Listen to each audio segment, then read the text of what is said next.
नमस्ते, news okay लाइभमा यहाँहरूलाई स्वागत छ। म मनोरञ्जन शर्मा। आज पनि हामी स्थानीय समाचार त्यस्तै गरेर ओके संवाद लगायतका सामग्री लिएर तपाईँ समक्ष उपस्थित भइसकेका छौँ। कार्यक्रमको शुभारम्भ गरौँ स्थानीय समाचारबाट।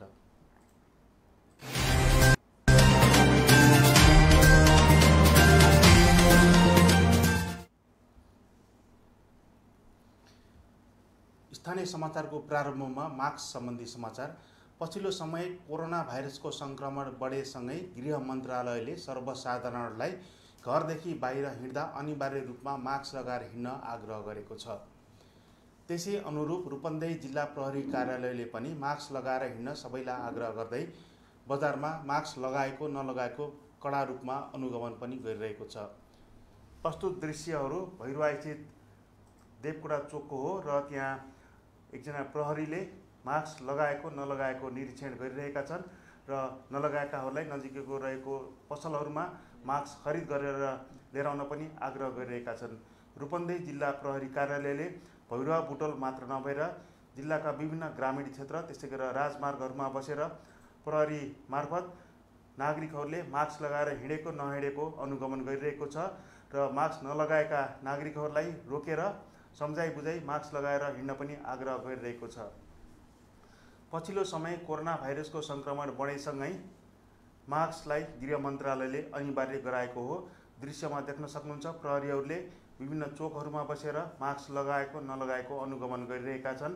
यसरी मास्क नलगाउनेहरूलाई रोकेर सम्झाइ बुझाइ मास्क लगाउन आग्रह गरिरहेका छन् भने मास्क नलगाइकन हिँड्नेहरूलाई रोकेर नजिकैका पसलहरूबाट मास्क खरिद गरेर लगाउन पनि आग्रह गरिएको छ। शुल्कममा प्रहरीहरूले पैदल यात्री मात्र नभएर साइकल चढ्ने, मोटरसाइकल चलाएर हिँड्ने, कार टेम्पूमा सवार सबैको मास्क लगाएको नलगाएको अनुगमन गरिरहेका छन् र यसै क्रममा केही मास्क नलगाएका सवारी मोटरसाइकलमा हिँड्नेहरूले प्रहरीलाई अटेर गरेको दृश्य पनि देख्न सक्नुहुन्छ। एकजना मोटरसाइकलमा भएका अटेर गरेर गएको दृश्य तपाईँले देख्नुभयो। पछिल्लो समय गृह मन्त्रालयले सर्वसाधारणहरूलाई अनिवार्य रूपमा मास्क लगाएर हिँड्न आग्रह गरेको छ। यो दृश्य हामीले तपाईँलाई देखायौँ। भैरवाको विभिन्न स्थानमा मात्र नभएर रूपन्देही जिल्लाभरि अहिले मास्कलाई अनिवार्य रूपमा लगाउन आग्रह गर्दै प्रहरीले निगरानी पनि बढाएको छ।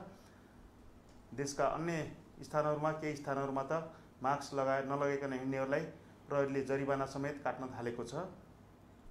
पोखरामा त्यस्तै खबर आइरहेको छ। मास्क नलगाइकन हिँड्नेहरूलाई जरिवाना काटिएको समाचारहरू आइरहेका छन्। रूपन्देही जिल्लामा भने प्रथम चरणमा सर्वसाधारणलाई मास्क लगाउन आग्रह गरिएको छ। मास्क नलगाइकन हिँड्दा जोखिम बढ्ने भन्दै प्रहरीले सबैलाई मास्क लगाउन आग्रह गरेको छ। मास्क सम्बन्धी यो समाचारपछि अब हामी एकैछिन लुम्बिनी विकास कोषले आयोजना गरेको वृक्षारोपणतर्फ लाग्दैछौँ। बुद्ध जन्मस्थल लुम्बिनीमा पछिल्लो समय लुम्बिनी विकास कोषले त्यहाँभित्र हरित वातावरण बनाउनलाई वृक्षारोपण कार्यक्रम आयोजना गरेको छ। केही दिन अगाडि नेपाली सेनाले लुम्बिनी विकास कोषमा वृक्षारोपण कार्यक्रम आयोजना गरेको थियो भने आज मात्र लुम्बिनी विकास कोषले एसियन हाइवेको रूपमा रहेको लुम्बिनी विकास कोषभित्रको मार्गमा विभिन्न प्रजातिका वृक्षहरू रोपण गरेको छ। पछिल्लो समय लुम्बिनीको वातावरण हरियालीमय बन्दै गएको छ र सो वृक्षारोपण कार्यक्रममा लुम्बिनी विकास कोषका उपाध्यक्ष भिक्षु मेत्या त्यस्तै गरेर लुम्बिनी विकास कोषका निमित्त सदस्य चाहिँ ज्ञानिन राई लगायत लुम्बिनी विकास कोषका कर्मचारीहरू, पदाधिकारी, सर्वसाधारण, रोटरी क्लबका सदस्यहरू त्यसै गरेर नेपाली सेना, प्रहरी, सशस्त्र प्रहरी लगायतको पनि उपस्थित थियो र विभिन्न प्रजातिका वृक्षहरू त्यहाँ रोपिएका थिए लुम्बिनीमा र पछिल्लो समय लुम्बिनीमा गएर वृक्षारोपण गर्ने क्रम पनि बढिरहेको छ र पछिल्लो समय त्यहाँको वातावरण पनि हरियालीमय बन्दै गइरहेको छ। यो थियो लुम्बिनी विकास कोषको वृक्षारोपण सम्बन्धी समाचार। अब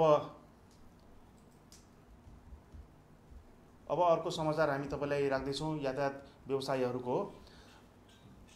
सरकारले क्षमताको 50% मात्र यात्रु राख्न पाइने गरी सार्वजनिक यातायात सवारी खोल्ने निर्णय गरेको छ। त्यस्तै गरेर क्षमताको 50% मात्र यात्रु राख्न पाइने, त्यस्तै गरेर भाडाको 50% बढाउन अनुमति पनि सरकारले दिएको छ। तर यात्रा गर्ने यात्रीहरूलाई मास्क अनिवार्य गरिएको छ भने चालक सहचालकले मास्कसँगै भाइजन अनिवार्य लगाउनु पर्ने भएको छ। यो सरकारको निर्णयले यातायात व्यवसायीहरूलाई कस्तो अनुभूति गरेका छन्, यातायात व्यवसायीहरू के भन्न चाहन्छन्, यसै विषयमा हामीसँग कुराकानी गर्न अहिले प्रत्यक्ष टेलिफोन सम्पर्कमा हुनुहुन्छ सिद्धार्थ सार्वजनिक यातायात प्रणालीका वरिष्ठ उपाध्यक्ष सुनिल विष्ट। सुनिलजी, तपाईँलाई हाम्रो कार्यक्रममा स्वागत छ। धन्यवाद यहाँलाई पनि।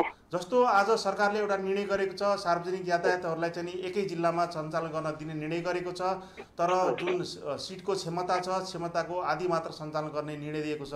यसलाई तपाईँ यातायात व्यवसायीहरूले, यातायात समिति प्रणालीहरूले कस्तो रूपमा लिनुभएको छ? यो निश्चय पनि आंशिक रूपमा भए पनि यो आएकोलाई त सराहनीय नै मान्नुपर्छ। तथापि यो अकस्मात रूपमा बिना तयारी आएको कारणले गर्दा व्यवसायीहरूको गाडी 3 महिनादेखि थन्किएको अवस्थामा एकैचोटि तुरुन्तै निकाल्न सक्ने अवस्थामा छैनन् र सुरक्षाका विभिन्न भौतिक पूर्वाधारहरू तयारी गर्नुपर्ने हुन्छ। त्यो पनि शून्यताको स्थिति छ। एकैचोटि भोलि भन्ने चाहिँ यो त्यति सम्भव पनि देखिएको छैन र यात्रु मजदुर र व्यवसाय प्रति पनि यो सजगताका उपायहरू कसरी लाने भन्ने कुन पनि पूर्व आचार संहिता आइ नसकेको अवस्थामा र अर्कोतिर 3 महिनासम्म चाहिँ व्यवसायहरू छिलो परेको स्थितिमा एकैचोटि भोलिबाट चलाऊ भन्दा आर्थिक रूपले पनि व्यवसायहरू चलाउन नसक्ने अवस्था भएको कारणले गर्दाखेरि महासङ्घलाई पनि यो थाहा नभएको र महासङ्घले पनि यसै सन्दर्भमा भोलि आकस्मिक 1 बजे भोलि बैठक राखेको छ। त्यसपछि बल्ल व्यवसायहरू कसरी चल्न सक्ने नसक्ने अथवा सरकारसित अरू कुराको सहकार्य एकता कसरी जाने भन्ने कुराहरू भोलि 1 बजे 2-3 बजेपछि मात्रै थाहा होला। तर अहिलेको स्थितिले हेर्दाखेरि तुरुन्तै भोलिबाट नै व्यवसायहरू चल्न सक्ने अवस्था चाहिँ देखिँदैन, किनभने व्यवसायहरूलाई परेको आर्थिक भारका कुराहरू छन् र यो 3 महिनासम्म गाडी थन्किएर निकाल्ने अवस्थाका चाहिँ चुनौतीहरू छन्। ती कुनै पनि सम्बोधन नभएको कारणले गर्दाखेरि व्यवसायीहरूलाई त्यो मास्क र सेनिटाइजर अथवा चाहिँ पन्जा यसरी लगाएर चलाउने भन्दैमा व्यवसायहरू चाहेर पनि चलाउन सक्दैनन् कि भन्ने चाहिँ मेरो चाहिँ र हाम्रो संस्था कम्पनीको बुझाइ छ। जस्तो तपाईँको कम्पनी छ सिद्धार्थ सार्वजनिक यातायात प्रणाली भनेपछि भोलि सार्वजनिक यातायात प्रणालीको गाडीहरू सडकमा निस्किँदैनन् भोलि? त्यसो भए यो सम्भावना चाहिँ धेरै न्यून छ, किनभने महासङ्घले पनि भोलि यस विषयमा तयारीका कुराहरू हुन्छन्। व्यवसायहरू पनि तयारी भएर जानु पर्यो। कोहीको टायर बसिएको छ, कोहीको मोबिल सुकिसकेको अवस्था छ, गाडी यत्रो दिनसम्म घाँस उम्रेर बसेको स्थितिमा तुरुन्तै भोलि चाहिँ निस्केलान् भन्ने अथवा जान सक्ने स्थिति चाहिँ देखिँदैन र कतिको त बिमा पनि फेल भएर बसेको अवस्था छ। बिमा तेस्रो पक्ष बिमा गर्न सकेका छैनन् र तेस्रो पक्ष बिमा नगरिकन सडकमा जाने भन्ने कुरा, चलाउन जाने भन्ने कुरा चाहिँ रहँदैन। कतिको पर्मिटहरू फेलहरू सबै भएर बसेका छन्। अब एकै दिनमा चाहिँ त्यो पर्मिटरदेखि लिएर बिमाका कुराहरू, करका कुराहरू भोलि एकै दिनमा चाहिँ सबै चिज गर्न सकिन्छ भन्ने लाग्दैन। सरकारले वास्तवमा सकारात्मक भएर सोचेको थियो भने ल अब 15 दिनपछि अथवा 10 दिनपछि यस्तो किसिमबाट हामीले जाँदैछौँ, तपाईँहरू त्यो बिचमा चाहिँ आफूले सक्ने आधारभूत तयारीहरू चाहिँ गरेर जानुहोस् र हामीले गर्नुपर्ने न्यूनतम के छ त्यो चिज तपाईँहरूलाई चाहिँ अहिलेको चौतर्फी हामीले सबै चिज गर्न सक्ने स्थिति होइन, दुःखको अवस्था हो। त्यही पनि न्यूनतम तपाईँलाई गर्नुपर्ने चिजको सहयोग हामीले चाहिँ गरेर जान्छौँ। तपाईँले पनि तपाईँबाट हातेमालो गरेर तयारी गर्नुहोस् भनेर समय दिएर त्यसरी गएको भए सम्भवतः सजिलो हुन्थ्यो होला। त्यो केही चिज पनि नभएर हठात चाहिँ भोलिबाट गर्ने भन्दा कतै व्यवसायलाई भन्ने पनि हामीलाई अनुभूति भएको छ। किनभने अब लकडाउन लकडाउन खुल्यो, यात्रु चल्ने भयो भनेपछि त ब्याङ्कले त भोलि पर्सिबाट नै व्यवसायलाई चाहिँ किस्ताको ताकिदा गर्छ। त्यो दिन सक्ने अवस्था पनि छैन एकातिर र अर्कोतिर ल हामी त लकडाउन खोल्यौँ है, अब तिमीहरूले दिनुपर्ने, सरकारलाई दिनुपर्ने कुरा भोलि नै ल्याऊ, पर्सि नै ल्याऊ, यो क्लोजिङको बेलामा लिएर भन्ने किसिमको तयारी हो भन्ने पनि हाम्रो बुझाइ छ। व्यवसाय बाँचे, व्यवसायको आर्थिक भए, ब्याङ्क पनि बाँचे, समग्र यो फाइनेन्सियल साइक्लिक अर्डरै राम्रो हुने हो। एक ठाउँको भोल्युममा चाहिँ एक ठाउँको फाइनेन्सियल साइक्लिक अर्डर ब्रेक भयो भने समग्र राज्यको नै आर्थिक प्रणालीलाई चाहिँ त्यसले अप्ठ्यारो पार्छ भन्ने हाम्रो बुझाइ हो। यो अकस्मात आउँदाखेरि अलिक अप्ठ्यारो भयो कि जस्तो चाहिँ लागेको छ हामीलाई। जस्तो विष्ट सर, यो सरकारले त अब निर्णय गर्यो, तपाईँलाई चाहिँ अब तपाईँले आफ्नो तयारी गरेर 1 हप्ताभित्रमा चलाउन सक्नुहुन्छ। चलाउने नचलाउने प्रालीहरूको चाहिँ इच्छाको कुरा हो होइन? सरकारले दायित्व र जिम्मेवारी कुरा हो, किनभने सामाजिक यस्तो अप्ठ्यारो परेको बेलामा हामी पनि समाजकै भएको कारणले सरकारले जुन निर्णय गरेको छ नि, जस्तो क्षमताको 50% जस्तै 40वटा सिट क्षमता भएको बसमा 20 जना राख्न पाइयो। त्यसो 20 जनासँग भाडा 100 रुपैयाँ छ भने 150 रुपैयाँ लिन पाइयो, 50% बढाएर भन्ने। यसलाई चाहिँ के राहतको रूपमा लिन सकिन्छ हामीले? 50% भाडाको मात्रै उसले पनि अब कति नै पपुलेसन छ र गाडी अब रूपन्देही जिल्लाभित्र मात्रै भन्दाखेरि यो जिल्लाभित्र मात्रै पनि केही भने 500 देखि 700 चाहिँ लोकल गाडीहरू चल्ने छन्। अब यात्रुहरूको फ्लो हुँदैन। अब 500 देखि 700 गाडीहरू त हिसाब लगाउँदाखेरि 15 सेकेन्डमा बुटोल भएर गर्नुपर्ने स्थिति हुन्छ। यात्रुहरूको फ्लो कम हुने अनि गाडीहरूको चाहिँ त्यो हुँदाखेरि त यो दिनभरिमा एक टिप लगाउँदाखेरि 500 रुपियाँ पनि आउँदैन, घर जाँदाखेरि बराबरै यो त्यो 50 रुपियाँ पनि त्यो सहज स्थिति चाहिँ मैले देख्दिनँ। प्र्याक्टिकल्ली कुरा गरे किन 500-700 गाडीहरू बुटोल भएर भनौँ न एउटा हामीले सबै बुझेको मार्ग यही त्यो गाडी निस्किँदाखेरि पनि 10 सेकेन्डमा एउटा पर्छ भनेपछि दिनभरिमा चाहिँ गर्दाखेरि व्यवसायीहरूले चाहिँ सो इच्छाले चाहिँ चलाउन इच्छा जाहेर गरेर चलाउन आउन सक्नुभयो, आफ्नो जिम्मेवारी बोध गरेर आउन सक्नुहुन्छ। यो त सक्ने भएर त्यसमा त हाम्रो कुनै ब्यारिकेडरै छैन होइन। त्यो त व्यवसायहरूको आफ्नो म सक्छु म प्रिपेयर भयो तयारी भइसकेको छ भन्ने व्यवसाय हुनुहोला कोही, उहाँहरूको चाहिँ त्यो आफ्नो नैसर्गिक अधिकार र आफ्नो क्षमताको कुरोमा चाहिँ हामीले कम्पनीले संस्थाको रूपमा चाहिँ एउटा ब्यारिकेडर लगाउने कुरो भएन। तर समग्र अधिकांश 95-96% व्यवसायहरू हामीले बुझ्दा नजिकबाट हेरिरहेछौँ, देखिरहेछौँ, उहाँहरू चाहिँ सक्नुहुन्न कि भन्ने हाम्रो बुझाइ छ। र 2 दिन 4 दिन सके पनि चौथो दिन घर फेरि गाडीलाई फर्काउने परिस्थिति चाहिँ निर्माण हुन्छ। यो अवस्थाले 1 दिन चलाएर के गर्ने, चौथो दिनसम्म सक्दैन कि भन्ने हाम्रो बुझाइ छ। तयारी पुगेन। यो चाहिँ अहिलेको चाहिँ वास्तव भनेपछि हाम्रो बुझाइ के भन्दाखेरि तपाईँको अनुसार पनि भोलि तपाईँ अन्तर्गत सिद्धार्थ सार्वजनिक यातायात प्रणालीको गाडीहरू गुड्दैनन् भोलिदेखि सम्भावना छैन। अरू कम्पनीहरू पनि गाडी गुड्दैनन् भोलि। त्यसपछि अब अरू कम्पनीहरूको तयारी के छ मैले भन्न सकिनँ। अब हाम्रै सिद्धार्थ यातायातको भन्दा सिद्धार्थ यातायातले चाहिँ तेस्रो पक्ष बिमा चाहिँ सिद्धार्थ यातायातले गर्ने हो।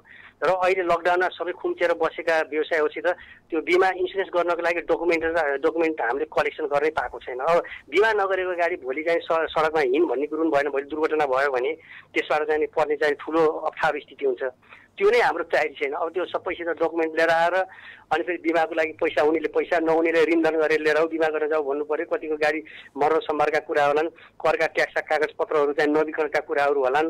अब ती सब कुरा तयारी ऋणै खोजेर तयारी नै गर्न लागे पनि हप्ता 10 दिन त लाग्ने स्थिति त समग्र प्रायः त्यो स्थिति त हुन्छ।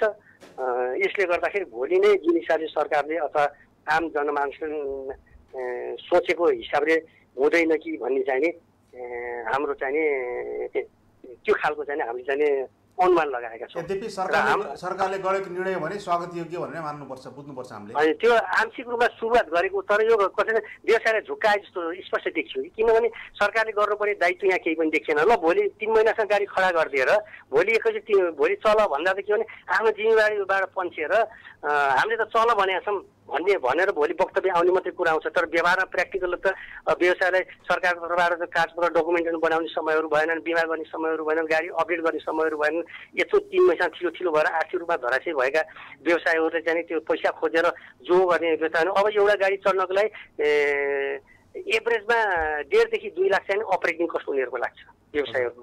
अहिले बिमा गर्न नसकेर मान्छेहरू कर तिर्न नसकेर 20-25-30 हजार कर तिर्न नसकेर बस्ने अवस्थामा त्यो 2 लाख रुपियाँ कहाँबाट खोज्ने चुनौतीहरू धेरै छन्।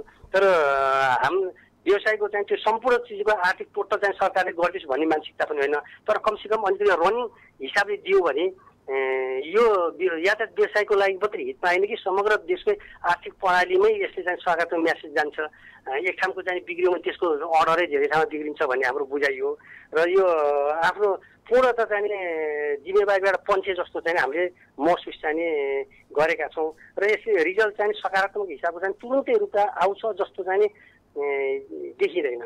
हस् त, हामीलाई जानकारी गराउनु भयो यो यातायात सरकारले गरेको निर्णय र यातायात व्यवसायको के छ योजना, त्यसको बारेमा जानकारी गराउनु भयो। तपाईँलाई धेरै धेरै धन्यवाद छ। धन्यवाद यहाँलाई र यहाँको सम्पूर्ण टिमलाई पनि मेरो कम्पनीको तर्फबाट धेरै धेरै धन्यवाद।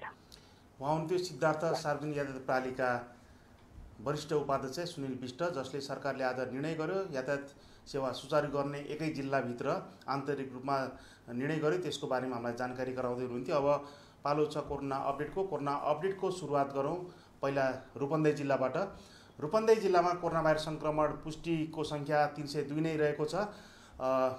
गएको 24 घण्टामा रूपन्देही जिल्लामा कुनै पनि कोरोना भाइरस सङ्क्रमितहरू पुष्टि नभएको जानकारी प्रदेश 5 सामाजिक विकास मन्त्रालयले जानकारी गराएको छ र पुष्टि भएका 302 मध्ये 256 जना पूर्ण रूपमा निको भएर घर फर्किसकेका छन् भने अझै पनि 45 जनाको भैरुवा बुटोल लगायतका अस्पतालहरूमा उपचार भइरहेको छ र त्यस्तै गरेर विभिन्न आइसोलेसन सेन्टरहरू स्थानीय तहका आइसोलेसन सेन्टरमा बसेर पनि स्वास्थ्य लाभ गरिरहनु भएको छ भने 1 जनाको मृत्यु भएको छ। त्यस्तै गरेर प्रदेश 5 मा कोरोना भाइरस सङ्क्रमितहरूको सङ्ख्या आज 4 बजेसम्म 3942 पुगेको छ। गएको 24 घण्टामा थप 16 जना नयाँ सङ्क्रमण पुष्टि भएको छ प्रदेश नम्बर 5 मा। त्यस्तै गरेर 2606 जना उपचारपछि निको भएर घर फर्किएका छन्। थप सङ्क्रमितहरूमा प्रदेश नम्बर 5 का थप सङ्क्रमितहरूमा दाङका 7 जना, गुल्मीका 4 जना, बाँकेका 3 जना र पाल्पाका 2 जना रहेका छन्। अब बाँकी चाहिँ प्रदेश 5 सामाजिक विकास मन्त्रालयका वरिष्ठ स्वास्थ्य प्रशासक उमाशंकर चौधरीको यो मिडिया ब्रिफिङमा जानकारी। प्रदेश नम्बर 5 मा आजसम्म यो 4 बजेसम्मको अपडेट हो। जम्मा संक्रमित 3964 जना संक्रमितहरू पुष्टि भएको अवस्था छ भनेदेखि नेपालको हेर्ने हो भने 16,031 अवस्था छ। प्रदेश नम्बर 5 मा अहिले उपचारमा रहेका 1329 जना कोभिड-19 पुष्टिको संक्रमितहरू हुनुहुन्छ भनेदेखि पूर्ण रूपमा निको भएर घर गएका अस्पतालहरूबाट डिस्चार्ज भएर घर गएका 2606 जना हुनुहुन्छ र यो प्रदेशमा 13 जना कोभिड-19 संक्रमितहरूको मृत्यु पनि भएको छ भनेदेखि नेपालको हेर्ने हो भने 35 जना कोभिड-19 संक्रमितहरूको मृत्यु रहेको तथ्याङ्क छ। गत 24 घण्टामा प्रदेश नम्बर 5 मा कोभिड-19 पुष्टि भएको जम्मा संक्रमितहरू 16 जना हुनुहुन्छ, 2 जना महिला र 14 जना पुरुष गरेर। प्रदेश सरकार सामाजिक विकास मन्त्रालयले कोभिड-19 पुष्टि भएका संक्रमितहरूलाई व्यवस्थापन गर्ने क्रममा 2 किसिमको व्यवस्थापन गर्दै आएको कुरा यहाँहरूलाई विदितै छ।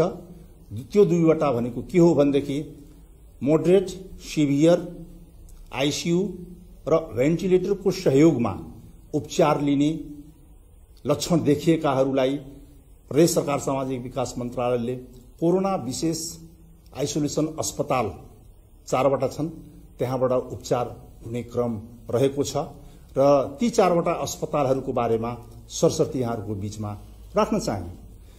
सबभन्दा पहिला लुम्बिनी प्रादेशिक अस्पतालले सञ्चालन गरेको कोभिड-19 विशेष अस्पताल यो बुटवल रूपन्देहीमा सञ्चालनमा छ। अहिलेसम्म यो अस्पतालमा 72 जना कोभिड-19 पुष्टि भएका संक्रमितहरू भर्ना भएको हामीसँग तथ्याङ्क छ भनेदेखि जम्मा 78 जना यो अस्पतालबाट पूर्ण रूपमा निको भएर घर गएको पनि अवस्था छ र आइसियुमा अहिलेसम्म टोटल 12 जनाले सेवा लिएको अवस्था छ भनेदेखि आज गत 24 घण्टाभित्र 2 जना सामान्य बेडमा हुनुहुन्छ, सामान्य बेडमा आइसोलेसन तथा उपचार लिइरहनु भएको छ भनेदेखि यो अस्पतालमा 4 जना अहिले पनि आइसियुमा रहेको अवस्था छ र 4 जना मध्ये पनि आइसियुमा 3 जना कोभिड-19 पुष्टि भएका संक्रमितहरूमध्ये आइसियु प्लस भेन्टिलेटरको सहयोगमा उपचार भइरहेको छ भनेदेखि 1 जना आइसियुमा भर्ना भएर टोटल 4 जना आइसियुमा यो प्रदेशको यो अस्पतालमा सेवा लिइरहेको अवस्था छ। यसैगरी अर्को कोभिड विशेष अस्पताल प्रदेश सरकार सामाजिक विकास मन्त्रालयले सञ्चालन गरेको भीम अस्पताल हो। यो भीम अस्पताल भैरवा रूपन्देहीमा छ र यहाँ अहिलेसम्म 98 जना कोभिड-19 पुष्टि भएका संक्रमितहरू भर्ना भएको तथ्याङ्क रहेको छ भनेदेखि यो अस्पतालबाट 62 जना पूर्ण रूपमा निको भएर घर गएको अवस्था छ भनेदेखि विगत 24 घण्टा भित्रमा 36 जना अहिले यो अस्पतालमा आइसोलेसन तथा उपचार लिइरहेको अवस्थाको तथ्याङ्क हामीसँग रहेको छ। यसैगरी अर्को महत्त्वपूर्ण कोभिड विशेष अस्पताल भनेको सुशील कोइराला क्यान्सर प्रखर अस्पताल यो बाँके जिल्लाको खजुरा नेपालगञ्जमा सञ्चालनमा रहेको छ। यो पनि एउटा कोभिड-19 विशेष अस्पताल मध्ये एउटा महत्त्वपूर्ण अस्पताल हो। यो अस्पतालमा अहिलेसम्म 91 जना कोभिड-19 पुष्टि भएका संक्रमितहरू भर्ना भएको तथ्याङ्क छ भनेदेखि 80 जना पूर्ण रूपमा निको भएर घर गएको अवस्था छ र अहिले त्यहाँ 11 जना अहिले पनि सेवा लिइरहेको अवस्था छ। बेलझुण्डीको दाङ यो पनि कोरोना विशेष अस्पताल हो। यहाँ अहिलेसम्म सेवा लिएको संख्या, भर्ना भएर सेवा लिएको संख्या 200 जना हुनुहुन्छ भनेदेखि 119 जना पूर्ण रूपमा निको भएर घर गएको अवस्था छ र अहिले उपचार अथवा आइसोलेसनको क्रममा रहेको टोटल संख्या 81 यो अस्पतालमा रहेको छ। यसरी यी महत्त्वपूर्ण 4वटा अस्पतालहरूमा अहिलेसम्म कोभिड-19 पुष्टि भएका संक्रमितहरू भर्ना भएका जम्मा संख्या 461 हो। आइसियूमा टोटल भर्ना भएको संख्या 12 हो र हाल उपचारमा रहेको सामान्य बेडमा 130 जना हुनुहुन्छ भनेदेखि 4 जना अहिले पनि आइसियूमा उपचार भइरहेको अवस्था छ र पूर्ण रूपमा निको भएर यो 4वटै अस्पतालबाट डिस्चार्ज भएर घर गएको अवस्था भनेको 339 रहेको तथ्याङ्क हामीसँग प्राप्त भएको छ। प्रदेश नम्बर 5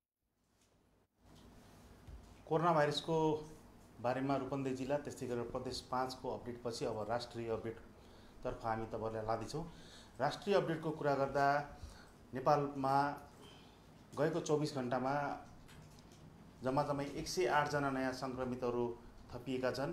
स्वास्थ्य तथा जनसङ्ख्या मन्त्रालयले आज बेलुका 4 बजे काठमाडौँमा पत्रकार सम्मेलन गरेर अद्यावधि गरेको तथ्याङ्क अनुसार नयाँ संक्रमित संख्या 108 पुगेको छ। त्यस्तै गरेर उपचारपछि पूर्ण रूपमा निको भएर घर जानेहरूको संख्या, उहाँहरूको देशका विभिन्न स्थानीय तहमा रहेका आइसोलेसन सेन्टर र कोभिड अस्पतालहरूमा उपचार भइरहेकोमा यस्तो उपचार भइरहेका मध्ये अहिलेसम्म निको भएर घर जानेहरूको संख्या 7891 रहेको छ भने उपचारका क्रममा अथवा उपचारका लागि लैजाँदै गर्दा मृत्यु भएकाहरू 35 जना पुगेका छन्। अर्थात् कोरोना भाइरस संक्रमण का कारण 35 जनाको मृत्यु भइसकेको छ भने यो सबै नयाँ संक्रमित, त्यसै निको भएका र मृत्यु भएकाहरू समेत गर्दाखेरि अहिलेसम्म आजको दिनसम्म नेपालमा जम्मै कोरोना भाइरस संक्रमितको संख्या 16,531 पुगेको छ। अर्थात् 16,531 जनामा कोरोना भाइरस संक्रमण पुष्टि भइसकेको छ। नेपालमा कोरोना भाइरस संक्रमणको पहिलो केस माघको 9 गते भएको थियो। त्यस्तै गरेर परीक्षणको दायरा पनि बढेको छ। पीसीआर परीक्षण अहिलेसम्म 2,71,145 जनाको भइसकेको भने आरडीटी परीक्षण रोकिएको छ र रोकिनुभन्दा अगाडि आरडीटी परीक्षण 3,12,402 जनाको भइसकेको छ। अझै पनि देशभरिका आइसोलेसन सेन्टर, त्यस्तै गरेर कोभिड अस्पतालहरूमा 8,605 जनाको उपचार भइरहेको छ। 8,605 जना उपचारमा छन् भने देशभरिका क्वारेन्टाइनमा अझै पनि 24,425 जना नागरिकहरू बसेका छन्। नेपाली नागरिकहरूको क्वारेन्टाइनमा बसाइ अवधि 14 दिन हुने गरेको छ। 14 दिनपछि उहाँहरूलाई परीक्षण गरेर घरमा पठाइने गरेको छ। यस्ता नागरिकहरू 24,425 जना छन्। 1 लाख भन्दा बढी नागरिकहरू क्वारेन्टाइनमा थिए। गर्दा आजको दिनसम्म आउँदा 24,425 भइसकेको छ र समग्रमा आजको दिनसम्म आउँदा कोरोना भाइरस संक्रमितको संख्या देशभरिमा 16,531 पुगेको छ। निको भएकाहरूको संख्या 7,891 छ भने मृत्यु भएकोहरूको संख्या 35 रहेको छ। यो थियो हाम्रो देशको कोरोना भाइरसको अपडेट। अब हामी एकैछिन विश्राम लिन्छौँ। विश्रामपछि ओके संवादमा आउँदैछौँ। आजका ओके संवादका हाम्रा अतिथि हुनुहुन्छ टेन्ट व्यवसाय तथा पटुवा बैंक्वेटका प्रबन्ध निर्देशक चन्द्रमोहन पटुवा। हामीलाई हेर्दै गर्नुहोला।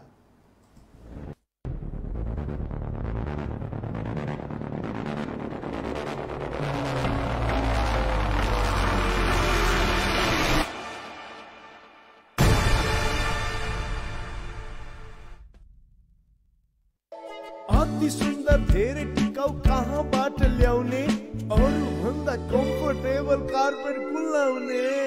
मैले जस्तै बुझ्नु पर्यो, नयाँ जेन्सा कार्पेट नै ल्याउनु पर्यो। जेन्सा कार्पेट हाम्रो नै राम्रो। अरू भन्दा बढी कम्फर्ट, ब्युटी अनि भेराइटी छ किनकि बेस्ट टेक्नोलोजीमा हाम्रो देशको आफ्नै उत्पादन छ। कसम हाम्रो नै राम्रो। जेन्सा कार्पेट।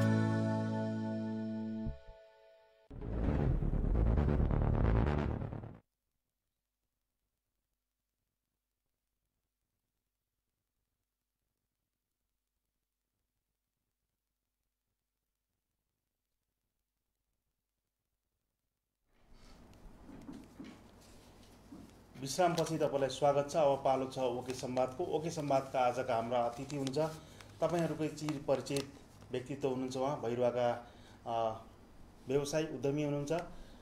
लामो समयदेखि तपाईँहरूको घरमा अथवा चाहिँ नि कहीँ बिहा व्रतबन्ध लगायतका कार्यक्रम हुँदा जसले टेन्ट लगाएर घर सजाउने काम गर्छ उनी व्यक्तित्व आज हाम्रा अतिथि हुनुहुन्छ।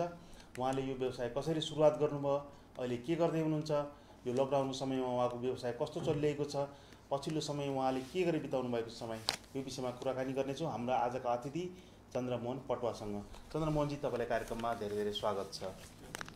सर्वप्रथम म तपाईँलाई यो भाइरस रिमुभ गरिदिन्छु, लगाउनु होला। यसले चाहिँ यो भाइरसहरूलाई चाहिँ रिमुभ गर्छ, लगाउनुहोस्। धन्यवाद। चन्द्रमोहन पटुवा, पटुवा टेन्टको नामले तपाईँ चिन्नुहुन्छ। भैरवामा मात्र, रूपन्देही मात्र नभएर देशभरि चिन्छन् तपाईँले। अहिलेसम्म यो टेन्ट लगाउन चाहिँ तपाईँ कहाँ जानुभयो होला? देशको कुन कुन जिल्लामा जानुभएको छ? जिल्लाका लगभग कुनै देशको 4 दिशा हुन्छ। हजुर। चारौँ दिशामा पुरा पश्चिम उत्तरदेखि जनकपुर, धनगढी, विराटनगर, काठमाडौँ, पोखरा, सबै नेपालगञ्ज सबै सब देशमा पुग्नु भएको छ। भने पटुवा चाहिँ नि पटुवा टेन्ट भनेपछि देशका धेरै ठाउँमा चर्चित छ। कति वर्ष अगाडिदेखि सुरुवात गर्नुभयो यो व्यवसाय तपाईँले? नेपालमा त 30 साल पहिला, म पहिले बचपन 30 वर्ष पहिला गरेको। 30 वर्षबाट सुरुवात गर्नुभयो। सुरुवात कसरी भयो तपाईँलाई? सुरुवात गर्ने योजना कसरी आयो तपाईँलाई? यो यस्तै म पढ्दैखेरि मतलब एउटा पुरानो टेन्ट राखेको थिएँ बाँसवाला।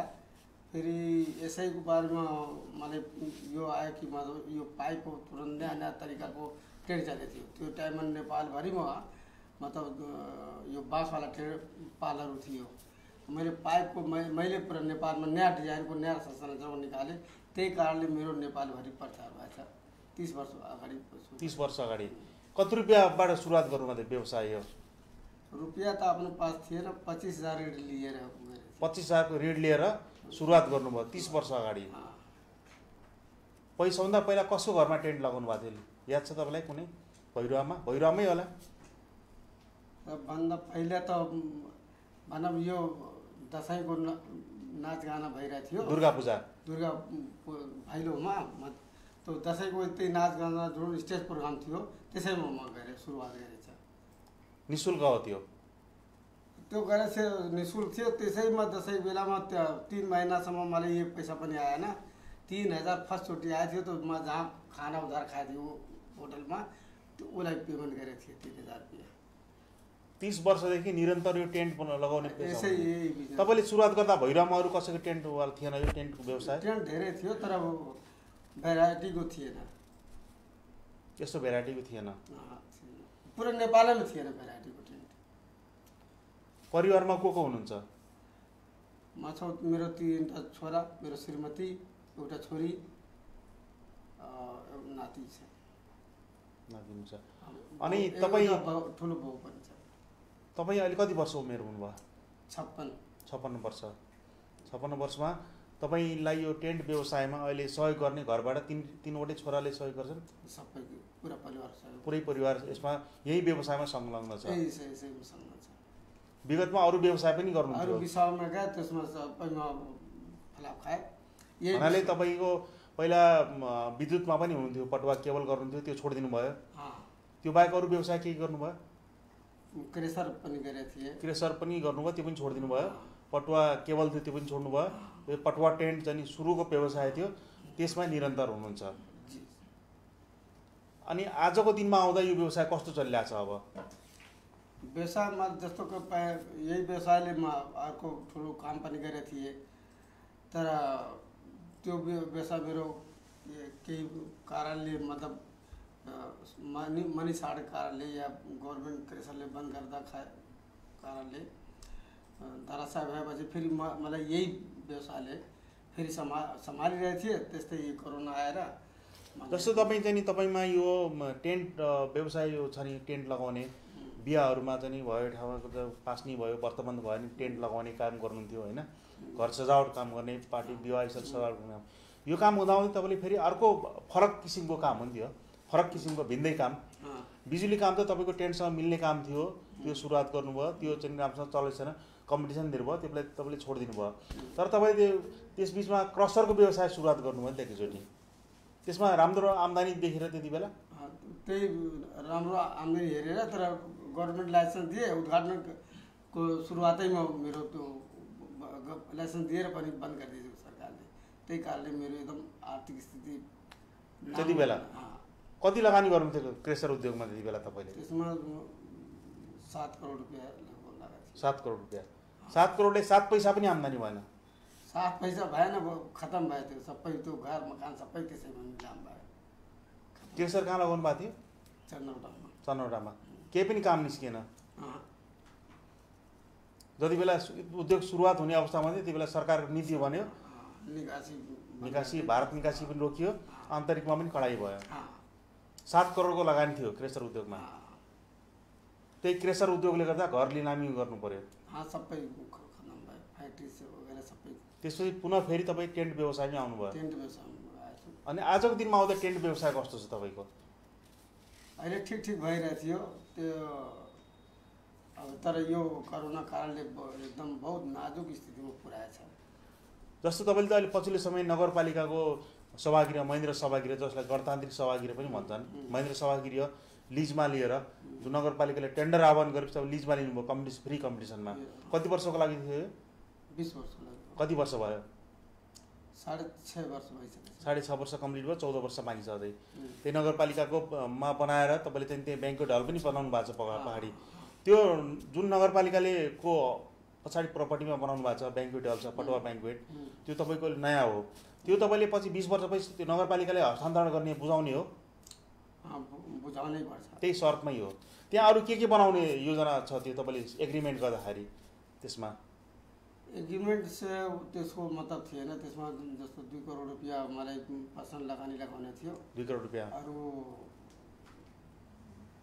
75 लाख रुपियाँ लगभग 3 करोडको लगभगमा सबै भाडा र लगानी लगाउनु थियो। भाडा लगानी गरेर 3 करोड भन्दा 6-7 करोड रुपियाँ पुगिरहेछ। अहिले कति पुग्यो लगानी त्यसमा? 6 करोड लगभग पुगेछ। 6 करोड लगानी पुगिसक्यो। भाडा तर लगाउँदा बनाउँदा समय पुरिरहेछ। मतलब अब मेरो कमाइको टाइममा मलाई बुझाउनु पर्छ।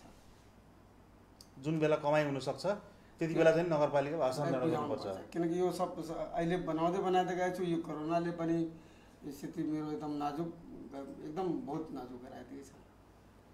कोरोना आउनुभन्दा पहिला फागुन महिनामा त बिहाहरू भयो नि त्यहाँ तपाईँकोमा? नै भए त जस्तो पहिला एकचोटि खतम भएको थिएँ। फेरि यही बजारकै सहयोगले, बजारले मलाई बहुत धेरै सम्हालेको छ। जस्तो म कहीँ त्यो फेरि उठिरहेको थिएँ। तर तपाईँको कोरोना आउनुभन्दा अगाडि कुन महिनासम्मको बुकिङ थियो त्यहाँ तपाईँको? वैशाखसम्मको बुकिङ थियो? वैशाख असारसम्मको बिहाको बुकिङ थियो? बुकिङ थियो सबै। अरे आउन इङ्ग्लिसमा नोभेम्बरसम्मको बुकिङ थियो, सबै क्यान्सल भयो। फागुन महिनामै बुकिङ भयो थियो सबै? कतिवटा लगभग कार्यक्रम क्यान्सल भयो तपाईँको? कमसेकम 20 वटा कार्यक्रम क्यान्सल भएछ त्यति बेला। पछाडिको ठुल्ठुलो कार्यक्रम 20 वटा। बाहिरको कार्यक्रम पनि क्यान्सल भएछ। बाहिर गर्ने कार्यक्रमहरू ब्याङ्केटको त छँदैछ, बहुत बुरा हालत छ। अहिले के छ अवस्था? अहिले बहुत पछिल्लो यो तपाईँको लकडाउनको चैत्र 11 गते भयो, चैत्रमा कुनै पनि कार्यक्रम गर्न सक्नु भएन? कार्यक्रम भएछ। लकडाउनको क्रममा अस्ति नगरपालिकाको कार्यक्रम भयो? त्यो एउटा सानो एउटा काम भयो। एउटा 20 जनाको बिहाको एउटा काम, विवाहको 20 जनाको। तर खोल्न अनुमति छैन। निवेदन हाल्नु भएको छैन कहीँ पनि खोल्न पाऊँ भनेर? ब्याङ्क्वेट हलहरू त बजारमा धेरै छ। छैन। म आज हजुरले बोलाइदिनु भयो, म आइदिएँ। तर मेरो मानसिक स्थिति थिएन के निवेदन हालौँ। आजको पर्सनल व्यवहारले म आइदिन्छु। मेरो अरू कहीँ यस्तो जाने या कोही मेरो दिमागी स्थिति ठिक छैन के, जस्तो कि यस्तोमा जाम कुरा धेरै तनावमा हुनुहुन्छ यो लकडाउनले गर्दा। कसरी हजुरको पास आयो तपाईँको? अनि कतिजना हुनुहुन्छ रोजगारमा तपाईँको त्यहाँ आजको दिनमा पनि?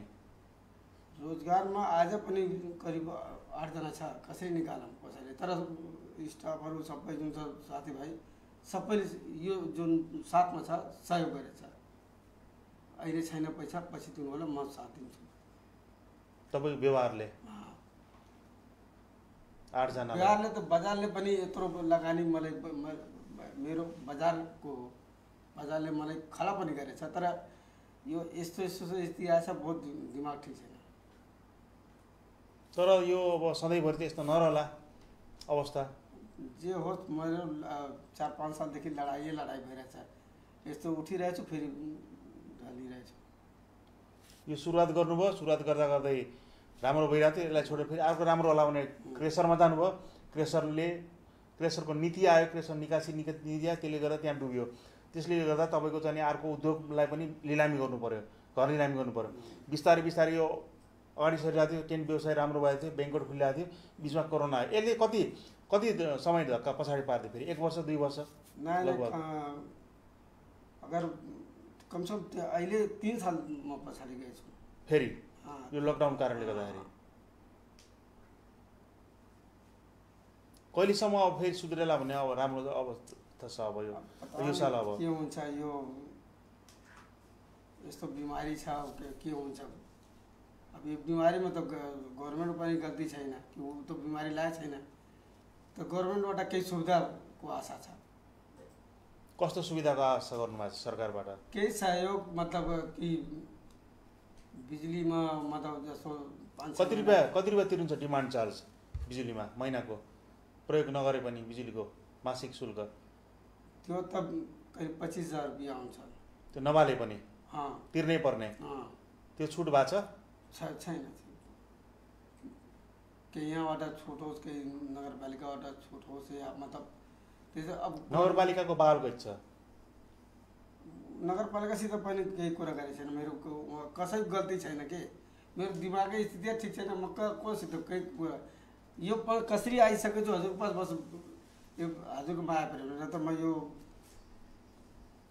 आएपछि म उठिरहेको थिएँ अब एउटा कुरा भनौँ जस्तै तपाईँ चाहिँ यो 30 वर्षदेखि टेन्ट व्यवसायमा हुनुहुन्थ्यो तपाईँको 3टा छोरामध्ये एउटा छोरालाई तपाईँले यसमा चाहिँ इभेन्ट म्यानेजमेन्ट पढ्न पठाउनु भयो अनि यो चाहिँ यो सोच कसरी आयो तपाईँ फेरि अब जुन तपाईँको पेसा छ त्यही पेसालाई मिल्ने जस्तो अरू विषयमा फेल पनि खाएको थिएँ यो विषय एकदम सबभन्दा रिस्की यही बिजनेस हो किनकि यसले टाइममा मान्छेले खुस पार्ने हो के अब टेन्ट भन्ने टेन्ट त भनिदिन्छु यस्तो यस्तो बनाउने हो तर एन टाइममा खुस हुन्छ हुन्न एन टाइममा खानामा खुस हुन्छ हुन्न बहुत रिस्की छ तर यही मलाई सुट गरे जुन रिस्की थिएन त्यो रिस्की बनाएको छ यही मलाई फेरि उभारिरहेको थियो यसमा मेरो परिपक्वता थियो किनकि मेरो जन्मजात मलाई बुझेको थिएँ तर यस्तो अब स्थिति आएछ कोरोनाको मेरो बहुत नाजुक स्थिति छ मसित धेरै नसोध्नु दिमाग ठिक छैन जस्तो तपाईँको यो कोरोनाले गर्दा तपाईँलाई धेरै तनाव दिएछ भन्नुभयो सबैको आर्थिक क्षेत्र सबैको अवस्था तनावमै छ अहिले सबै व्यवसायहरूको अवस्था उस्तै छ होइन सबैले चाहिँ अब आशा गर्छन् यो साल चाहिँ तपाईँको अब जीवन रक्षा गर्ने अर्को सालदेखि व्यापार व्यवसाय गरेर चाहिँ कमाउने भन्ने पनि छ तपाईँले भन्नुभयो सरकारले केही राहत देला भन्नुभयो ब्याङ्कले चाहिँ कतिको तनाव दिएको छ अहिले ब्याङ्कले के छ ब्याङ्कले मेरो सब बजारको सहयोग छ बजारको सहयोग छ ब्याङ्कबाट मुक्त हुनुहुन्छ ब्याङ्कबाट मुक्त भएछु बजारलाई दिनेछ त्यो जुन बजारले बचाएछ त्यसैको म पैसा मारेर बसेछु त्यो मलाई राम्रो लागेको छैन बजारमा साहुहरू हुन्छ साहुहरूले केही पनि बोल्न सक्नु भएको छैन तर अहिले गाली गरेको छैन मतलब तर एउटा समय हुन्छ मान्छेको दिने लिनेको अनि पछिल्लो समय यो तपाईँको टेन्ट व्यवसाय भन्नुभएको छ नि यो टेन्ट व्यवसाय चाहिँ नि कस्तो छ अहिले नेपालमा यसको स्कोप कस्तो छ अहिले अब किनभने तपाईँको पहिला चाहिँ टेन्ट लगाउनु थियो पाइप लगाएर तपाईँले बाँसबाट सुरुवात गर्नुभयो अनि पछि चाहिँ त पाइप लगाएर सुरुवात गर्नुभयो तर अहिले धेरै ब्याङ्केट हलहरू म्यारिज हाउसहरू पनि खोलिरहेको छ नि प्रतिस्पर्धा पनि बढी छ अहिले यो जुन धेरै यहाँको एउटा के छ त्यो गल्ती मैले पनि गरेको थिएँ जस्तो कुनै मान्छे क्रेसरको हल्ला छ सबैजना क्रेसरमा म पनि गयो अब ब्याङ्केटै ठाउँ ठाउँ खोलिरहेछ एउटाले जे राम्रो गर्यो त्यसको पछाडि यही गर्नुपर्छ भन्ने अब बहुत ब्याङ्केट पनि धेरै भइरहेछ त्यस्तो कानुन मिल्दैन त्यो हिसाबले अब यो पनि गलत कुरा हो यसमा पनि सरकारले कुनै बिजनेसमा यस्तोमा सरकारले कन्ट्रोल गर्नु यो ठाउँमा कति चिज चाहियो जस्तै भैरवमा 5वटा ब्याङ्केट हल पुग्ने छ भने 5वटा मात्र दिने यसमा गभर्नमेन्टको हस्तक्षेप हुनुपर्छ कि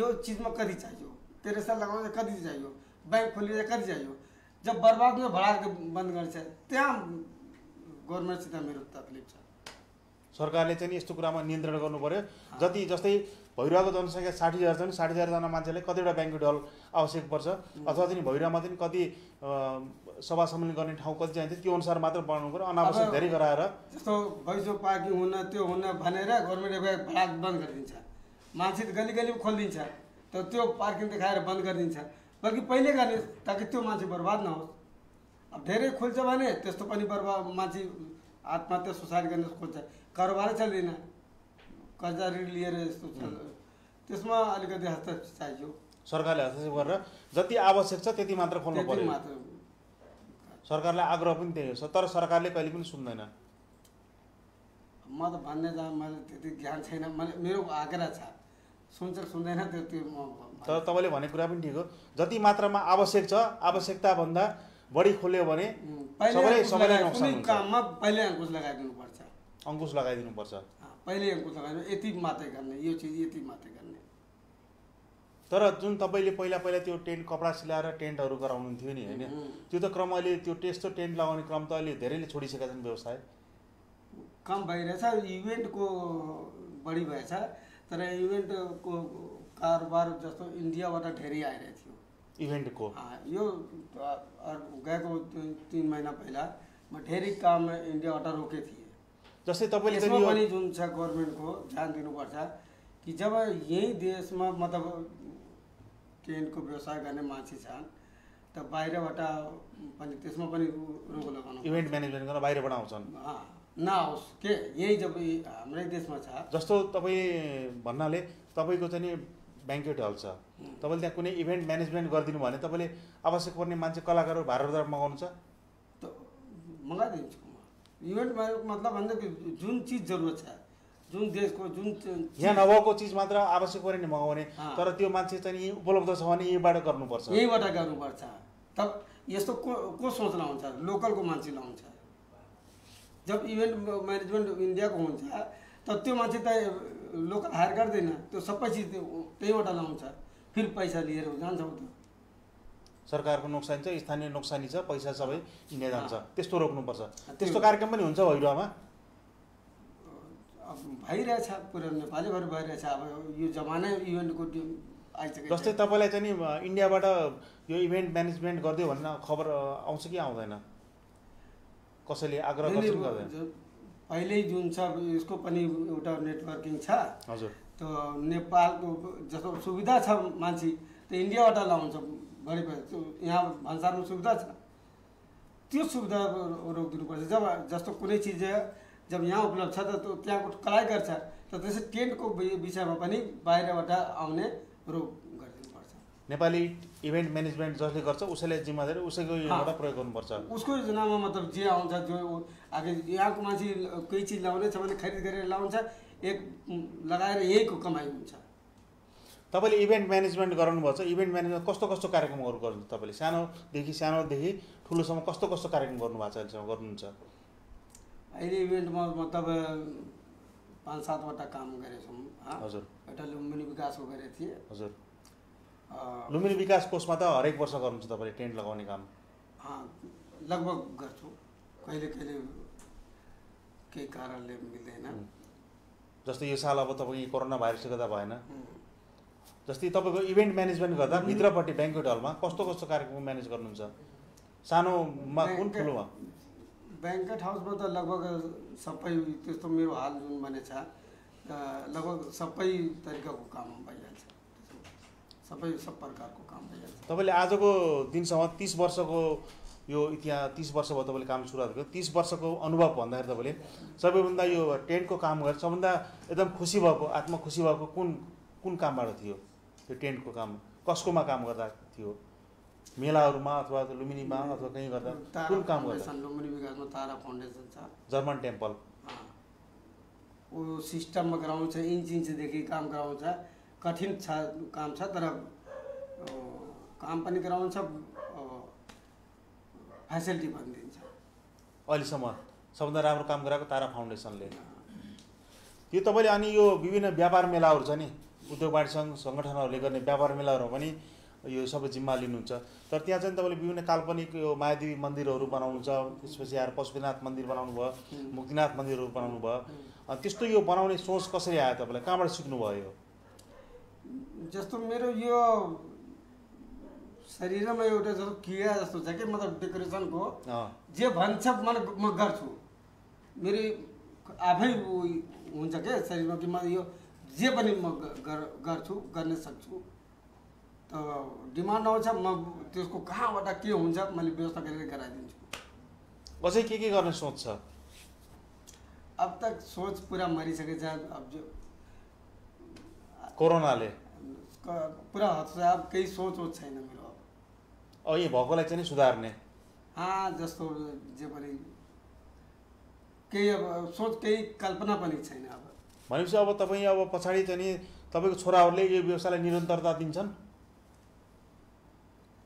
राम्रोसँग सिकाउनु भएको छ भन्न सक्दैन कठिन काम हो छोराहरूले यो चलाउँछ चलाउँदैन म भन्न सक्दैन कठिन काम हो यो बहुत पल पलमा शिकायत छ यसमा कम्प्लेन छ अब नयाँ युगको हो किनकि पुरा बर्दाश्त गर्नुपर्छ गर्न सक्दैन त्यो तर अहिले साथ दिइरहेछ उनको कारणले म बचेछु छोराहरूको साथ छ छोराहरूको पूर्ण साथ छ यस्तो कठिन परिस्थिति भएपछि यस्तो कठिन समयमा पनि कामदारलाई राख्नु भएको छ निकाल्नु भएको छैन यो ठुलो काम आफै पनि गरिरहेछन् बच्चाहरू केही काम आफै पनि गरिरहेछ स्टाफको कमी भएछ आफै सपोर्ट गरिरहेछ जस्तो अर्को कुरा भन्नुहोस् यो तपाईँको 30 वर्षको अवधिमा काम गराएर पैसा नदिने प्रवृत्ति कस्तो छ यसमा अहिले अनि मान्छेको नाम नलिनुहोस् होइन काम नगराउने तर पैसा दिन नखोज्ने प्रवृत्ति कस्तो छ अलि पहिला ठिक थियो अहिले यता केही बिग्रेछ काम गराएपछि पैसा जस्तै तपाईँले बिहाको एग्रिमेन्ट गर्नुभयो 2 लाख रुपियाँमा 1 लाख रुपियाँ एउटा बिहा गर्नु 2 लाख रुपियाँमा पैसा दिने बेला 2 लाख पनि घटाउँदै 1 लाख रुपियाँले हुन्न भन्ने परम्परा त्यो बहुत धेरै भइसक्यो मानिसको लालच लोभ छ नि धेरै भइसकेको छ कम्प्लेन बताइदिने पटवा त विवाद गर्दैन जस्तो म के छ आजसम्म मेरो कुनै म जसको छु म तिर्छु मेरो मान्छे पैसा यताउता गरिदिन्छ पैसामा लास्ट आवरमा कार्यक्रम राम्रो गर्दै पनि राम्रो सब सेवा दिए पनि धेरै पनि त्यस्तो छैन तर यो टाइममा अलिकति भइसकेछ अनि यो तपाईँको जीवनमा तपाईँले के पाउनुभयो के गुमाउनु भयो यो धन्दामा म इजिली सामाजिक स्तर पाएछु समाजमा जस्तो मैले के चन्द्रमोहन भन्दा नि पटवा भने चिन्छन् धेरैले थरबाट चिन्छन् यो अरू धन्दामा सायद कठिन त छ तर इजिली म पाएछु सामाजिक स्तर पाएछु समाजमा स्थान पाउनु भएको छ मलाई धर्म कर्ममा पनि विश्वास राख्नुहुन्छ सामाजिक ठाउँमा पनि जानुहुन्छ नि सामाजिक सेवा पनि गर्नुहुन्छ अब 1-2-4 जना केही मलाई केही टार्चर गरेर केही बोल्यो त्यसको कुरा होइन धेरैले त बचाएको छैन किनकि सबै बर्बाद भएर यत्रो पुँजी मेरो सुको पैसा थिएन भन्नुभयो क्रेसरमा लगानी गरेको 7 करोड रुपियाँ 7 पैसा नआएर डुब्यो क्रेसरकै कारणले त्यसमा पनि मेरो गुडविल बजार मतलब धेरै ठाउँबाट पैसा लिएर गरे थिए 7 करोड डुब्यो तपाईँको 7 करोडले गर्दा त्यति बेलाको लगानीले गर्दा घर लिलामी भयो अनि पटुवा केबल स्थापित भयो केबल गयो होइन सबै तर पछि फेरि तपाईँलाई उधार्ने काम आएर यही पुरानै पैसाले गर्यो पुरानै पैसाले गरे यही भैरवको मान्छेले पनि बचाएको पनि छ भैरवको मान्छेलाई के भन्न चाहनुहुन्छ आज यो कार्यक्रम मार्फत भैरवको मान्छेलाई म धन्यवाद भन्न चाहन्छु जे भएपछि 1-2 जना केही भन्छ भने केही छ यहाँको मान्छेले मलाई माया प्रेम यति दिएछ कि मलाई मर्ने पनि दिएछ न भाग्ने पनि दिएछ मर्ने सोच बनाउनु भएको थियो कहिले भए थिए 10-20 जना मिलेर गाली दिन्छ भने मर्थिए मर्ने सोच कसरी आएको बनाउनु भयो फेरि अचानक भए थिए अब त्यो नजानु 2 पटक भइसके भाग्ने भन्नाले कहाँ यो देश छोडेर जान थाल्नु भएको थियो नै यो त सोचेको छैन अब यही व्यवसायलाई फेरि स्थापित गर्नु छ छोरा त्यसपछि छोराछोरीलाई जिम्मा लगाउनु यो त मैले सोचेको थिएन यो त छोडिदिनु यत्रो लफडा आए जे पनि भए कसैसित लडाइँ पनि गरेछु यही गरेछु यही बसेर सङ्घर्ष गर्नुपर्छ सङ्घर्ष गर्दा गर्दै यो ठाउँमा आउनुभयो तर पछिल्लो समय कोरोनाले फेरि राम्रोसँग चलिरहेको माया प्रेम मिलेछ क्या भैरवको मान्छेसित अब 2-4 जना केही टेन्सन गएछ त्यसको लिनु होइन किनकि बर्बाद भएपछि फेरि खडा भए थिए तर कतिपटक कसैसित सहयोग लिनु कुनैको मान्छेको एउटा ऊ हुन्छ तर भइरहेको मान्छेले धेरै माया प्रेम गरेका छन्। त्यही माया प्रेमको कारणले तपाईँ आजसम्म चाहिँ यो अवस्थामा हुनुहुन्छ, राम्रो हुनुहुन्छ। तपाईँले भनेअनुसार अहिलेसम्म राम्रो भएको छ। भइरहेको मान्छेले तपाईँलाई कहिले पनि माया गर्न छोड्दैनन्। अब हामी कार्यक्रमको लगभग अन्त्यतिर आइसकेका छौँ। पटुवाजी, जुन तपाईँले चाहिँ 30 वर्षदेखि निरन्तर आफ्नो यो पेसा गरिरहनु भएको छ, यो पटुवा यो टेन्ट लगाउने व्यवसाय सुरुवात गर्नुभयो। टेन्ट लगाउने व्यवसाय तपाईँलाई स्तर वृद्धि गरेर अहिले पटुवा ब्याङ्क्वेट तथा इभेन्ट म्यानेजमेन्टसम्म सुरुवात गर्नुभएको छ र आफ्नो दोस्रो पुस्ता छोराहरूलाई पनि यो कार्यक्रममा सिकाउनु भएको छ र एउटा छोरालाई चाहिँ इभेन्ट म्यानेजमेन्ट पढाएर पनि लिएर आउनुभएको छ दिल्लीबाट। धेरै राम्रो काम गर्नुभयो। अन्तमा चाहिँ कार्यक्रम जसले हेरेर बसिरहनु भएको छ उहाँहरूलाई के भन्न चाहनुहुन्छ दर्शकहरूलाई? म धन्यवाद, मेरो 2 शब्द सुनिदिनु भयो, म धन्यवाद गर्न चाहे हजुरले पनि धन्यवाद दिइरहेको छु। हाम्रो कार्यक्रममा आउनुभयो, बोलाएपछि एकै वचनमा आउनुभयो, कोही पनि गएको छैन भन्नुभयो तपाईँले होइन, बोलाएर आउनुभयो। यस्तो हुँदा नि तपाईँको कोरोना भाइरसको सङ्क्रमणको जोखिम बढिरहेको छ। यस्तो जोखिम बेलामा जुन कार्यस्थलमा चाहिँ नि रहँदाखेरि तपाईँले स्वास्थ्यको ख्याल गरेर काम गर्नुहोला। आशा छ बिस्तारै अन्य उद्योग व्यवसाय खुल्ने क्रमसँगै तपाईँको यो ब्याङ्क्वेट हलहरू पनि होटल रेस्टुरेन्ट पनि छिटै खुल्ला भन्ने अपेक्षा गर्न चाहन्छु। तपाईँलाई धेरै धेरै शुभकामना पनि दिन चाहन्छु तपाईँको पेसाप्रति। धन्यवाद।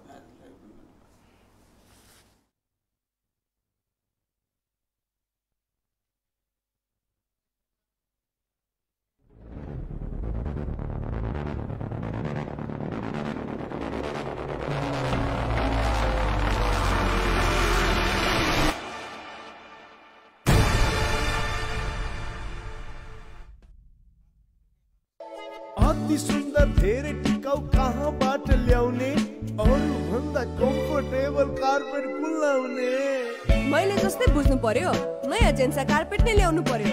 जेन्सा कार्पेट हाम्रो नै राम्रो। अरू भन्दा बढी कम्फर्ट, ब्युटी अनि भेराइटी छ किनकि बेस्ट टेक्नोलोजीमा हाम्रो देशको आफ्नै उत्पादन छ। कसम हाम्रो नै राम्रो। जेन्सा कार्पेट।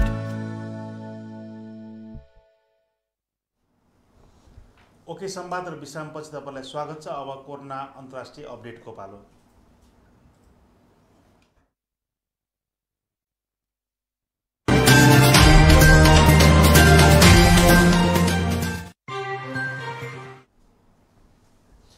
कोरोना अन्तर्राष्ट्रिय अपडेटको कुरा गर्दा आजको यो समयसम्म विश्वभरमा कोरोना भाइरस सङ्क्रमितहरूको सङ्ख्या 1,22,31,637 पुगेको छ भने उपचारपछि घर जानेहरूको सङ्ख्या पूर्ण रूपमा निको भएर घर जानेको सङ्ख्या 71,11,493 पुगेको छ। त्यसै गरेर आजको दिनसम्म कोरोना भाइरस सङ्क्रमणको कारण ज्यान गुमाउनेहरूको सङ्ख्या विश्वभरमा 5,53,571 पुगेको छ। त्यसै गरेर देशवाइजको कुरा गर्दा सबभन्दा बढी सङ्क्रमित अमेरिकामा रहेका छन्। अमेरिकामा सङ्क्रमितको सङ्ख्या 31,70,000 पुगिसकेको छ भने मृतकको सङ्ख्या 1,35,059 पुगेको छ। त्यसै गरेर ब्राजिलमा 17,19,660 पुगिसकेका छन् यो समयसम्म सङ्क्रमितको सङ्ख्या भने मृत्यु हुनेको सङ्ख्या 68,069 पुगेको छ। त्यसै गरेर तेस्रो मुलुक रहेको छ सबभन्दा बढी सङ्क्रमित हुने भारतमा लकडाउन खुकुलो भएसँगै त्यहाँ जोखिम पनि अत्यधिक बढेको छ र यो समयसम्म 7,80,054 जनामा कोरोना भाइरस सङ्क्रमण पुष्टि भइसकेको छ भने मृतकको सङ्ख्या 21,417 पुगेको छ। त्यस्तै गरेर युरोपको देश रुसमा 7,07,301 जना सङ्क्रमित हुँदा मृत्यु हुनेको सङ्ख्या 10,843 रहेको छ। त्यस्तै गरेर हाम्रो देशको बारेमा तपाईँलाई जानकारी गराइहाल्यौँ। हाम्रो देशको स्थान कोरोना भाइरसको सङ्क्रमण सबभन्दा बढी हुने देशहरूमध्ये हाम्रो देश 61 स्थानमा रहेको छ र हाम्रो देशको भन्दा माथि सर्बिया रहेको छ। सर्बियामा 17,342 रहेको छ। त्यस्तै गरेर 59 स्थानमा अल्जेरिया रहेको छ 17,348। हाम्रो देशभन्दा पहिला नै कोरोना भाइरस सङ्क्रमण देखिएको दक्षिण कोरियाको स्थान 64 रहेको छ भने डेनमार्कको स्थान 65 रहेको छ। त्यसै गरेर उज्बेकिस्तानको स्थान 68 रहेको छ भने अफ्रिकाको सुडानको स्थान 69 रहेको छ। तर मृतकको आधारमा भने हामीभन्दा अगाडि धेरै देशहरू रहेका छन्। अब मौसमको पालो।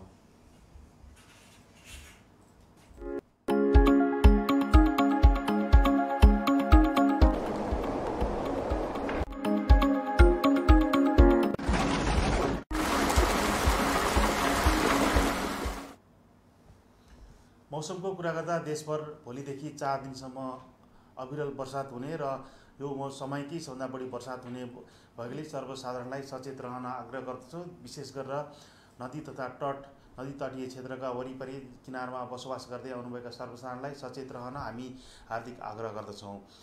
आज भैरवाको अधिकतम तापमान 32.2 डिग्री सेन्टिग्रेड रह्यो भने न्यूनतम तापमान 28.1 डिग्री सेल्सियस रह्यो। त्यस्तै गरेर नेपालगञ्जको अधिकतम तापमान 35 डिग्री सेल्सियस र न्यूनतम तापमान 26 डिग्री सेल्सियस, धनगढीको अधिकतम तापमान 34.6 डिग्री सेल्सियस रहँदा न्यूनतम तापमान 26.2 डिग्री सेल्सियस रह्यो।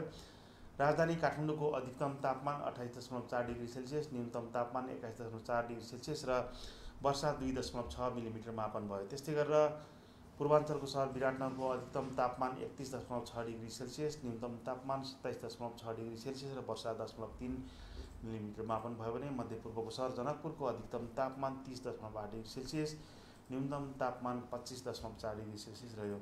यही मौसमको जानकारी सँगसँगै तपाईँहरूसँग बिदा लिने बेला भइसकेको छ। यति बेरसम्म बसेर हाम्रो कार्यक्रम हेरिदिनु भयो तपाईँहरू सबैलाई हाम्रो युनिटको तर्फबाट हार्दिक धन्यवाद दिन चाहन्छौँ।